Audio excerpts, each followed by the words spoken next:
তরফ থেকে সবাই এখানে সমাবেত হয়েছি যে বাংলাদেশের সিরাজগঞ্জে যে আমাদের কবিগুরু রবীন্দ্রনাথের কাছারি বাড়িতে যে ঐতিহ্যকে নষ্ট করেছে এবং এই দুষ্কৃতিকারীদের এতে আমরা সবাই মিলে প্রতিবাদ করছি এবং সেইটা প্রতিবাদটা আমরা আজকে ক্যান্ডেল প্রসেশন দিয়ে আমরা প্রতিবাদটা জানাচ্ছি।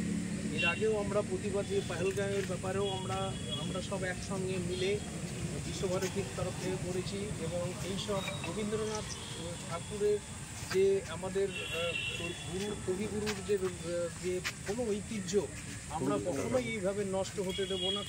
তার জন্য আমাদের সবসময় আমাদের প্রতিবাদ থাকবে এবং আমরা সবাই একসঙ্গে মিলে বিশ্বভারতীর তরফ থেকে এর জন্য প্রতিবাদ জানাচ্ছি এবং আমরা সবাই এখানে ছাত্র ছাত্রী কর্মী সবাই এসে আমরা এখানে আজকে ক্যান্ডেল প্রসেশন নিয়ে আমরা মুভ করব। এখান থেকে আমরা সেন্ট্রাল অফিস থেকে পর্যন্ত যাব এই প্রতিবাদে।